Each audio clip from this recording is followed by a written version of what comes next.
Baby, it's time to ride the funk train, and we are heading into December. If you're thinking about getting a gift for somebody, it's got a PlayStation, an Xbox, a Switch, a computer, or that weird-ass Atari VCS. Check out the Atari 50th anniversary celebration. Today, we're going to deep dive into this guy one more time. The game today is Vctr-Sctr.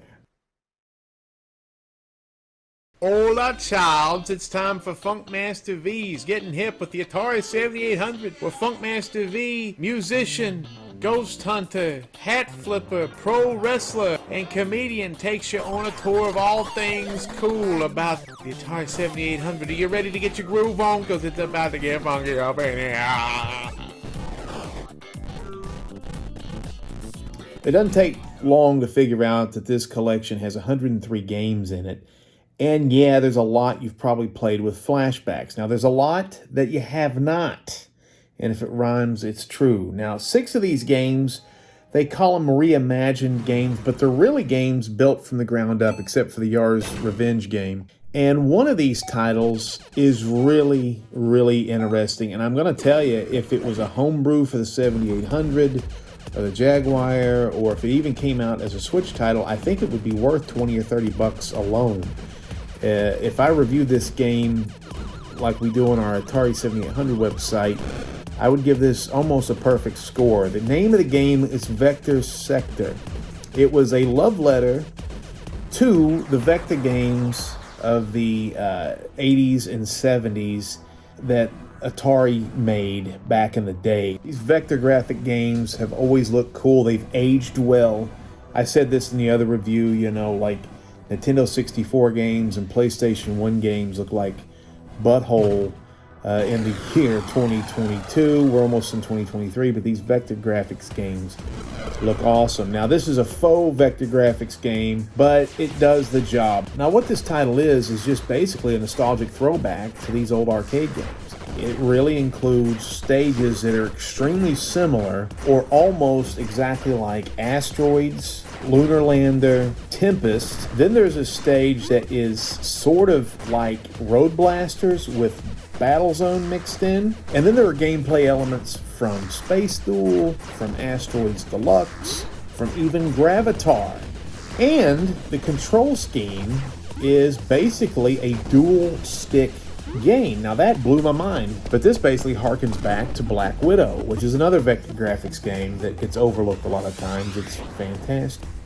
The first thing you'll notice about this title that's different from its inspiration is that this title features an extraordinarily awesome soundtrack. There's 4 stages, which is basically there's like an asteroid stage, a lunar lander stage, something that's kind of like Road Blasters meets Battlezone, and then a Tempest stage.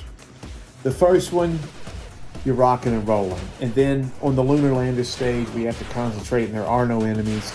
It gets quiet. It almost sounds like Who Wants to Be a Millionaire.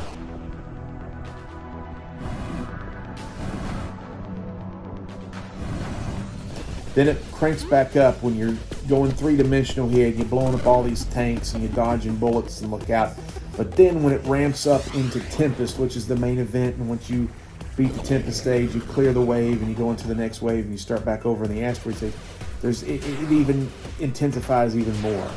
And then I've played this game and I'm nodding my head like I'm at some sort of electronic rave. It's awesome.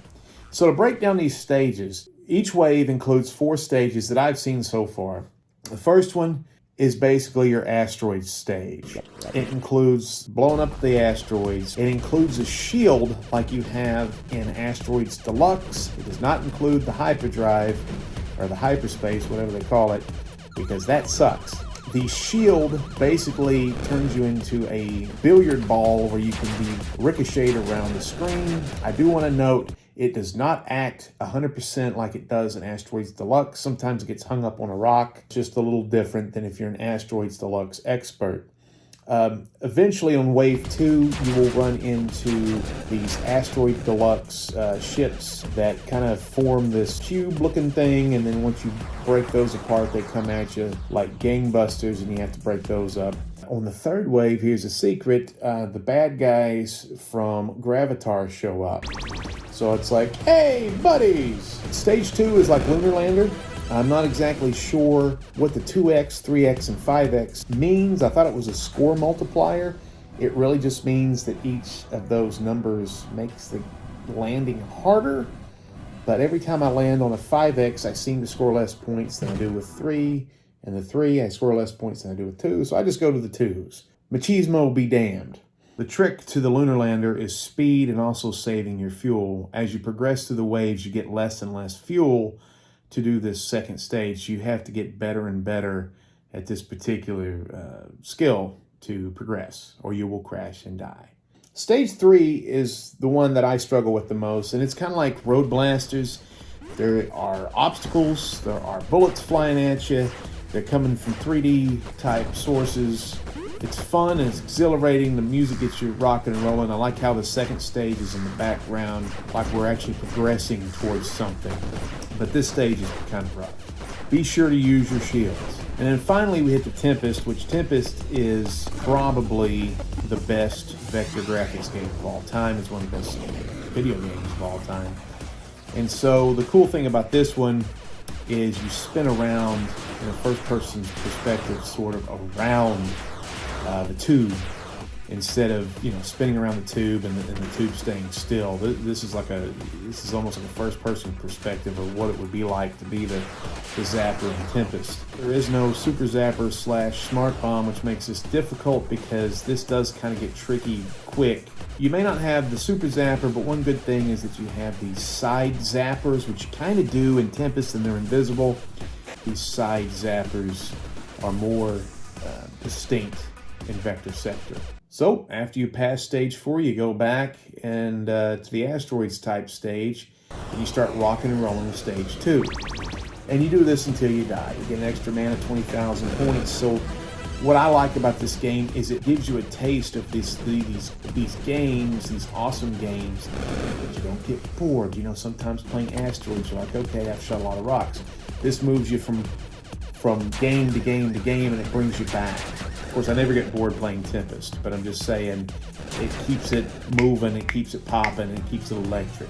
Digital Eclipse is not done. For some reason, one of the weirdest ideas ever in arcade history is when they were trying to retread their popular Asteroids franchise, they came up with the idea of Space Duel and having a tethered spaceship. Well, I gotta tell you, NASA, Elon Musk, Jeff Bezos, the guy from Virgin, never tether your spaceships together. It's just a disastrous idea. I don't know why they did it, but there's a one-player function with this tethered spaceship craziness, and also you can play two-player at the same time, tethered or not tethered, but the tethered thing can probably cause you to get in some arguments and eye scratches and that kind of thing. So I've said it before on the other video, but I really do think that Vctr-Sctr is worth the price of the admission alone. Anybody that's like bitching in my other videos about, hey, they left off River Raid, and when you're trying to sit there and talk to them like a child, so they didn't have the license for River Raid or whatever game that they're missing. If you're disappointed with some of that, I understand, because there's some things I really wish. I wish the Atari games, Warner Brother arcade games were here. I wish Star Wars Arcade was here. I wish they had more Jaguar, Lynx, and 7800 games here. But these reimagined games are really good, and this is the belle of the ball. Vctr-Sctr is a game, if you're an old head like me, ding, you'll play this a lot. In fact, after I finish this video, I'm going to go play Vctr-Sctr right now, because it's just fucking... In fact, I'm going to go do it right now. See you later.